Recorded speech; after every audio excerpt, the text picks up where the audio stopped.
It looks like the new copper drop may be releasing very soon, and in order to keep your beautiful copper creations from oxidizing or looking weathered, you're going to want a lot of honeycomb. So today, I'm going to do some redstone R&D to see if I can come up with a simple but efficient design to supply all of your copper waxing needs. Before we get started, don't forget to tap the like button, subscribe if you're new, and tell me one thing about the copper update that you are most looking forward to. To begin today's project, I'm going to start with a beehive right here in the center of these blocks, and I want to place one grass block right here with a flower on top. My main goal is to test to see if the bee can enter and exit the hive with a flower directly in front. Bees can enter the hive from any unobstructed side, but they cannot exit anywhere but from the front. So I'm going to give this a few minutes to see if the bee will leave the hive with the flower right here.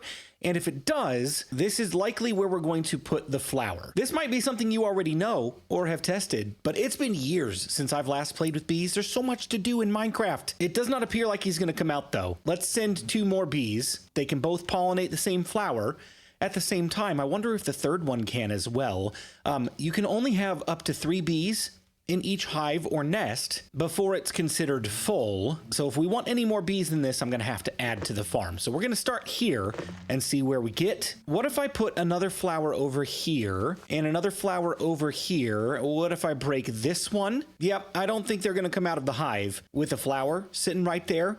Again, maybe I didn't give it long enough, but I've been sitting here for a couple of minutes. I think this is pretty sufficiently tested. Now, if I want to stack these side by side, you can obviously see the next problem. So I think we're going to move the flowers 1 block forward, and that should give me what I need. Now I understand the basic behavior of bees, so let's talk about how to get the sweet stuff. I'm gonna go ahead and spawn in 6 more bees, so we've got 3 per hive. That one seems to want to fly away. Come back, buddy. There's a perfectly good nest right here. Oh, and look at that. We've got honey ready in the first nest. You can get honeycomb from a bee nest or a beehive in a couple of different ways. The first is to use a pair of shears manually, and it will pop out the honeycomb. Be careful doing this in survival though, because if you don't have a campfire directly underneath the hive or nest that you're extracting the honeycomb from, they will get angry and chase you down. The way to avoid angering bees, if you don't want to put a campfire in here, which I don't want to risk burning the bees by accident,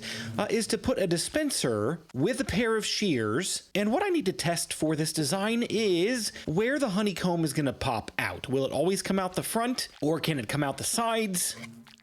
Oh, it came out both places. That's not great. Let's test on the middle one. Since that one has beehives on both sides, if I press the shears here, that comes out the front and the top. Also not great. How about this? What if I put a block on top and a block on the side? Now every single side, including the bottom, is blocked off. Will all 3 pieces of honeycomb come out the front this time? And the answer is no. It's still glitched through the block. Still not great. This, on the other hand, I think is going to work. Instead of putting the grass and the flower in front of the beehive, I put it on top, and the dispensers are still on the back. There's nothing on the bottom, and I've tested this many times without fail. Every single time, all of the honeycomb has dropped. So maybe instead of trying to push it forward, we push it down into a collection system below. Next, I need to try to figure out a way to automate this. We should be able to accomplish that with observers, but now where do I put it? If I put an observer on every single beehive, now I got to figure out a new place to put the dispenser. I could put it underneath, but then that might mess up the honeycomb from falling through. If I cover all of this up and don't even give it the option, will it pop forward? Those 3 just popped out of this beehive right here. There's nothing stuck. It's all still relatively compact. All of that went down. Nothing stuck on top. Perfect. One more. All right, I think we got a working system. This right here should be all we need to make this work. Oh, but now I may have to come up with a creative solution for this, because if these redstone torches are on at all times and only one toggles off, this line is going to stay powered and never fire the dispensers. Yeah, this is not a good solution. Time to brainstorm. So I've reverted everything back to putting the dispenser behind the beehive, and I left the bottom open, and now this is working perfectly. You can see it just dropped some honeycomb on the ground. Here's how this particular design works. When the state of the beehive changes, it's going to trigger a pulse on this observer, which is going to power this block and then toggle really fast this torch, which this observer is going to pick up on, and then that observer is going to fire the shears in this dispenser. And the great thing about this is those shears are actually only going to get used when this is full. So even if the state changes by the bee going in or out, the only way that those shears are going to fire and use durability is if it's actually shearing something from the beehive. With it set up exactly like this, I have not had anything fail. All of the honeycomb is dropping onto the ground exactly as it should. I even installed chests back here to easily preload shears. This has been running for a little while, and the durability on these is pretty good so far, and we can fit 9 in each dispenser, so burning through the shears in this farm should not be a problem. Now this is good, but I want to scale it up. But before I can scale it up, I need to get a collection system in place to make sure all of the honeycomb doesn't just sit on the ground and despawn. This is the part of the video where BluJay thinks he's got a completed design, and then it fails again and again and again and again and again. Did I mention again? And oh no! It looks like one fell on the ground. If I block all of this off, will that solve the problem? Let's keep an eye on it. Not good. The good news is the farm is fixed, and I think we are good to go. Oh my goodness. Are we good now? I think we are. My goodness, I hope so. This is like design number 5, maybe 6. I've lost track. The problem was the ones on the sides were glitching through the outer walls. The ones in the middle were fine because even if they went to the side just a little, they would still fall on the hoppers. And speaking of hoppers, this is not what I wanted, but this is the most reliable, lossless option that we have. I tried using water, but the water was actually kind of trapping the bees and some of them drowned. So to avoid that, full hopper lines all the way across to cover every area where the honeycomb could drop out of the bottom. And if this is the only size of farm that you're gonna build, that's not too resource intensive, especially if you've got an iron farm. As long as I don't see any funny business, or should I say funny buzzness, we should be good to scale this thing up. So if you wanna build this and you need a step-by-step tutorial, you really don't need one because it's a super simple farm to build. This is one slice of everything that we've got going on there. And it is one wide tileable. So beehive with a downward facing observer with a block on top with a flower up there, and then a redstone torch, an observer facing up, powering this dispenser, and then a hopper in the back, and actually it is missing the chest, so we'll put a chest right there. A couple of blocks to keep the bees in, and then just remember if this is the end cap of your farm, you need to leave 1 block space on the left or right, depending on which end it's on, and then enclose the bees so they don't escape, and everything should be good to go. Now, how do we make this thing bigger?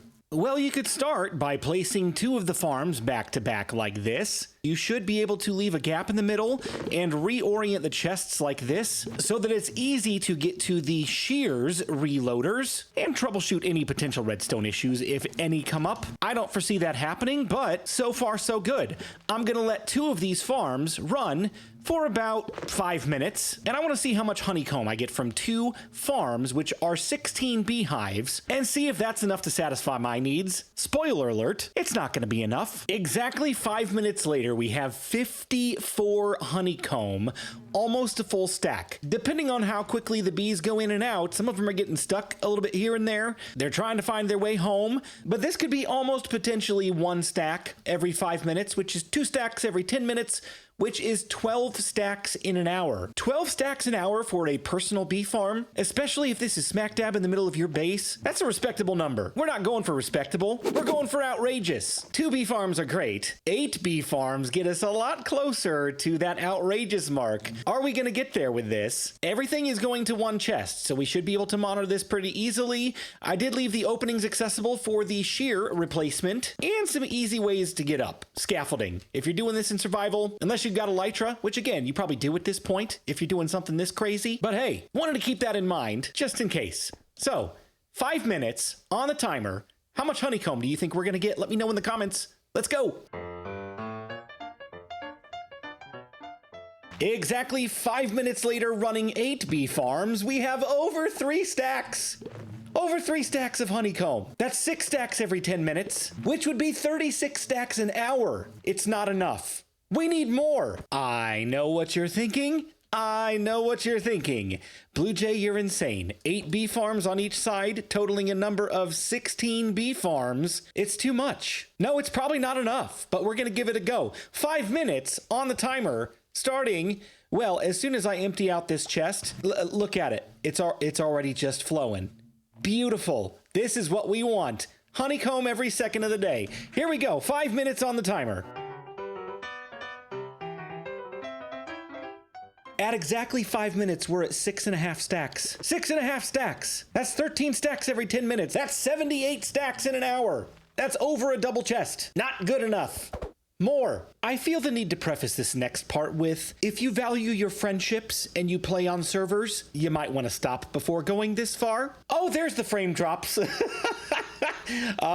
We're just now hitting some lag at 1.5 stacks of farms. 96 bee farms. This is the honeycomb headquarters, and I think this is going to be the outrageous amounts of honeycomb that we're looking for. I mean, it's pretty laggy. Imagine this on a world with a bunch of other redstone stuff happening. Oh man, that would be terrible. But what's not terrible are the rates of this farm. It's just, oh my, it's non-stop. Non-stop honeycomb. This is what I wanted. A constant stream of honeycomb. Oh my goodness. Okay, hold on. 5-minute timer starting as soon as I can catch up and clear this thing out.